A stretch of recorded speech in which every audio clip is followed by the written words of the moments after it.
மாண்புமிகு பேரவைத் தலைவர் அவர்களே, திங்களோடும் செழும்பிரதி தன்னோடும் விண்ணோடும் உடுக்களோடும் மங்குள் கடல் இவற்றோடும் பிறந்த தமிழ் நம்முடைய மொழி. கல் தோன்றி மண் தோன்றா காலத்தே வாளோடு முன்தோன்றிய மூத்த குடி நம்முடைய குடி.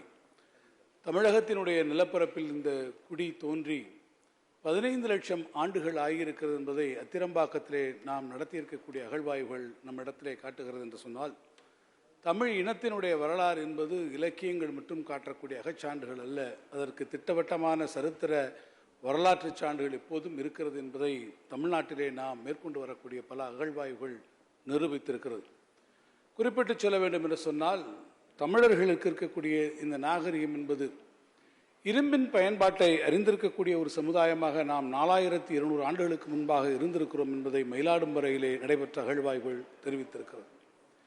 தென்னிந்தியாவினுடைய நாகரிகத்தினுடைய தொட்டில் என்று அழைக்கக்கூடிய பொருணை நாகரத்தின் வாயிலாக வெங்கலத்தை குறித்தும் தங்கத்தை குறித்தும் இரும்பினுடைய பயன்பாட்டையும் குறித்திருக்கக்கூடிய மக்கள் அறிந்திருக்கக்கூடிய நாகரிகம் பொருணை நாகரிகம் என்கின்ற அந்த நாகரிகம் ஏறத்தாழ 3200 ஆண்டுகளுக்கு முன்பாக தமிழ் நிலப்பரப்பில் இருந்திருக்கிறது.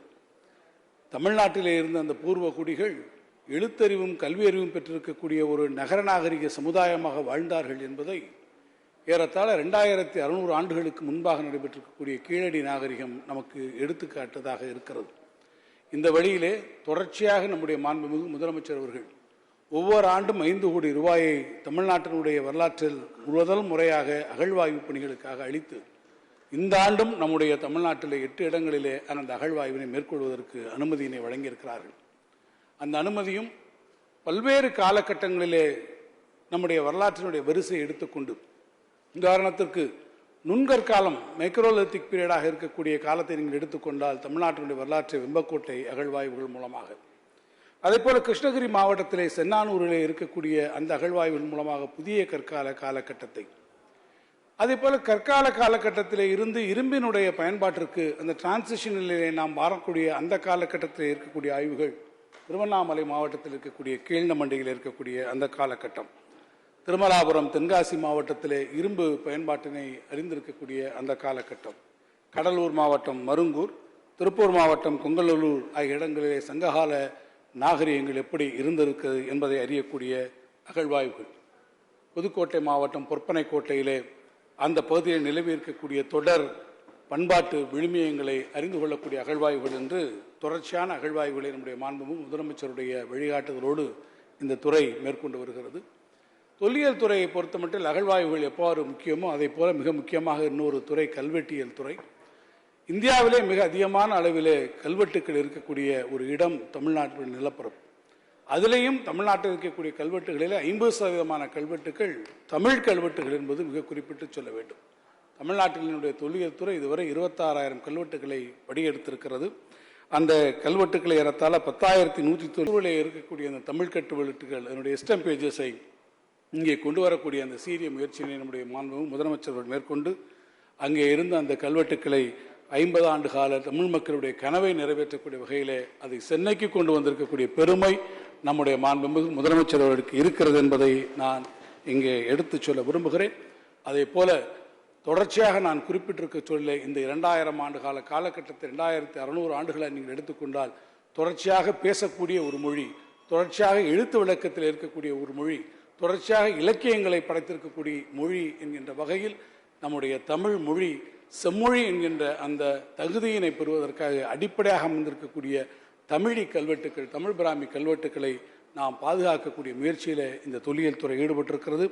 அதன் வாயிலாக 12 தமிழி கல்வெட்டுக்களை பாதுகாத்து நெகனூர், தொண்டூர், அடிராபட்டி, முதலைக்குளம் ஆகிய தமிழி கல்வெட்டுகளும் 2021ஆம் ஆண்டு முதல் பாதுகாக்கப்பட்ட சின்னங்களாக அறிவிக்கப்பட்டிருக்கிறது. அதே போல பாறைக்குளம், புதுப்பட்டி, மூவரைவென்றான், செவல்பட்டி, 14ஆம் பேரி ஊர்களிலே மலையை குடைந்து உருவாக்கியிருக்க ஸ்ட்ரக்சரல் டெம்பிள்ஸ் வருவதற்கு முன்பாக இருக்கக்கூடிய இந்த கேவ் டெம்பிள்ஸ் என்று சொல்லக்கூடிய இந்த குடைவரை கோயில்கள் எல்லாம் முற்கால பாண்டியர் காலத்தில் உருவாக்கி இருக்கக்கூடிய இந்த குடைவரை கோயில்களை பாதுகாக்கப்பட்ட நினைவு சின்னமாக அறிவித்திருக்கிறோம். அதே போல புராதன கட்டடங்கள் மதுரை திருமலை நாயக்கர் அரண்மனை, தஞ்சாவூர் மராத்தா அரண்மனை, தரங்கம்பாடி டேனிஷ் கோட்டை ஆகியவற்றை பழமை மாறாமல் 17 கோடி ரூபாயில் புதுப்பிக்கத்தக்க அந்த முயற்சியும் நம்முடைய மாண்புமிகு முதலமைச்சர்கள் இந்த துறைக்கு அளித்திருக்கிறார்கள். எனவே உள்ளும் வகையெல்லாம் நமக்கு கிடைத்திருக்கக்கூடிய வாய்ப்பை பயன்படுத்தி தமிழ் சமூகத்தினுடைய பண்பாட்டு விழுமியங்களை, நம்முடைய பாரம்பரிய பெருமையை நாம் வரலாற்று ரீதியாக அறிவியல் பூர்வமாக தொடர்ந்து நாம் நிலைநிறுத்தக்கூடிய இந்த பணியினை தமிழ்நாடு அரசினுடைய தொல்லியல் துறை மாண்புமிகு முதலமைச்சருடைய தலைமையிலே அது கண்டிப்பாக நிறைவேற்றும் என்கின்ற உறுதியினை நான் இந்த அவையிலே அளித்து, மாண்புமிகு உறுப்பினர்கள் காலத்தினுடைய அருமை கருதி என்னுடைய இந்த விளக்கத்தை ஏற்று நீங்கள் கொடுத்திருக்கக்கூடிய வெட்டு தீர்மானங்களை விலக்கி கொண்டு இந்த தொல்லியல் துறைக்கான மானிய கோரிக்கையை நீங்கள் நிறைவேற்றித் தர வேண்டும் என்று நான் கேட்டுக்கொள்கிறேன். அதே போல அறிவிப்புகளிலே பல அறிவிப்புகள் இருந்தாலும் அவற்றையெல்லாம் நான் படித்ததாக கருதி தமிழ்நாட்டில் உள்ள கல்வெட்டுக்களை படித்து நூலாக வெளிக்கொணரும் சிறப்பு திட்டம் 3.5 கோடி ரூபாய் செலவிலே மேற்கொள்ளப்படும் என்கின்ற முக்கியமான அறிவிப்பையும் நான் தெரிவித்து, உங்களுடைய வெட்டு தீர்மானங்களை நீங்கள் விலக்கி கொண்டு இந்த மானிய கோரிக்கை நிறைவேற்றி தர வேண்டும். தொல்லியல் துறையினுடைய பணிகளுக்கு தொடர்ச்சியாக உறுதுணையாக இருக்கக்கூடிய நம்முடைய துறையினுடைய செயலாளர் மதிப்பிற்குரிய திரு மணிவாசம் அவர்கள், ஆணையர் திரு உதயச்சந்திரன் அவர்கள், இயக்குனர் சிவானந்தம் உள்ளிட்டிருக்கக்கூடிய அனைத்து அலுவலருக்கும் இந்த நேரத்தில் என்னுடைய நெஞ்சார்ந்த நன்றியை தெரிவித்து நான் அமைகிறேன். நன்றி, வணக்கம்.